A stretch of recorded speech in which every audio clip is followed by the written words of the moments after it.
High school science में बच्चों आज आपका पार्ट 10 है अवतल दर्पण द्वारा प्रतिबिंब का बनना। यानी अवतल दर्पण और उत्तल दर्पण दो गोलीय दर्पण होते हैं। उसमें से सबसे पहले हम जानेंगे कि अवतल दर्पण द्वारा किसी भी वस्तु का प्रतिबिंब कैसे बनता है। तो किसी अवतल दर्पण द्वारा वस्तु को हम बिंब भी बोलते हैं, बिंब, ठीक है, कि भिन्न भिन्न स्थितियों पर प्रतिबिंब की स्थिति के लिए किरण आरेख निम्न होंगे। यानी किरण आरेख निम्न होंगे। तो सबसे पहले हम जानते हैं कि वस्तु की स्थितियां क्रमशः, यानी वस्तु कहां कहां पर होगी। पहला ए पॉइंट रहेगा आपका, अनंत पर वस्तु रहेगी। बी पॉइंट वक्रता केंद्र से परे, यानी वक्रता केंद्र का मतलब होता है सी से परे, अर्थात निश्चित दूरी पर, यानी सी के नजदीक, वक्रता केंद्र के नजदीक, अवतल दर्पण का जो वक्रता केंद्र होता है उसके नजदीक। और अगला पॉइंट वक्रता केंद्र पर, यानी जिसको हम लिखते हैं सी पर, ठीक है, सी तथा एफ के बीच में, यानी वक्रता केंद्र और फोकस दूरी के बीच में कहीं पर भी वस्तु होगी तब प्रतिबिंब का कैसे बनेगा। और एफ पर का मतलब फोकस दूरी पर, अगर फोकस दूरी पर वस्तु को रखा जाएगा तो प्रतिबिंब कैसा बनेगा। और सबसे लास्ट पॉइंट आता है कि ध्रुव तथा एफ के बीच में अगर वस्तु को रखा जाएगा तो प्रतिबिंब कैसा बनेगा, कहां पर बनेगा, उसकी स्थिति क्या होगी।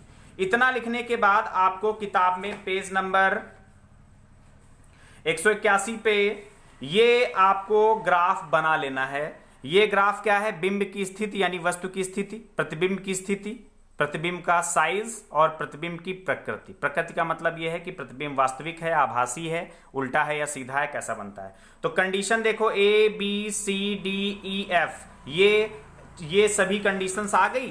कंडीशंस में प्रतिबिंब कैसे बनता है, फोकस पर बनता है, एफ तथा सी के बीच में बनता है, सी पर बनता है, सी से परे मतलब कि सी के आसपास या निश्चित दूरी पर, परे का मतलब होता है निश्चित दूरी पर, ठीक है। तो निश्चित दूरी पर बनता है, अनंत पर बनता है, दर्पण के पीछे बनता है। प्रतिबिंब का साइज क्या है, अत्यधिक छोटा, बिंदु साइज यानी बहुत ही छोटा, छोटा, समान साइज मतलब वस्तु के बराबर, विवर्धित का मतलब बड़ा, अत्यधिक विवर्धित का मतलब बहुत बड़ा, और विवर्धित का मतलब बड़ा, और वास्तविक उल्टा, वास्तविक उल्टा, वास्तविक उल्टा, वास्तविक उल्टा, वास्तविक उल्टा, और लास्ट में केवल है आभासी और सीधा। तो ये आपको याद रखना होगा कि भिन्न भिन्न स्थितियों में प्रतिबिंब की स्थिति क्या होगी, प्रतिबिंब का साइज क्या होगा और प्रतिबिंब की प्रकृति क्या होगी, ये आपको याद रखना पड़ेगा। ये ग्राफ बनाने के बाद आपको ये बारी बारी से चित्र बना लेना है। ए पॉइंट यानी ये आपका अवतल दर्पण है, ये देखिए अवतल दर्पण है। इस अवतल दर्पण के सामने अनंत पर कोई वस्तु रखी है तो प्रतिबिंब इसका कहां पर बनता है, फोकस पर बनता है, यानी एफ पर बनता है। तो ये देखिए एफ पर बिंदुवत बनता है, यानी अत्यधिक छोटा बनता है, ठीक है। उसके बाद जब सी से, यानी अवतल दर्पण से सी से इसको वस्तु को अनंत से खिसकाकर कुछ दूरी पर ले आते हैं, ए बी यहां पर वस्तु है, ए बी, ए और बी, तो प्रतिबिंब क्या होता है कि प्रतिबिंब सी और एफ के बीच में बनता है। तो ये देखिए लिखा होगा सी और एफ या एफ और सी के बीच में छोटा सा बनता है, बिल्कुल छोटा सा, वो भी उल्टा होता है नीचे की ओर और वास्तविक होता है।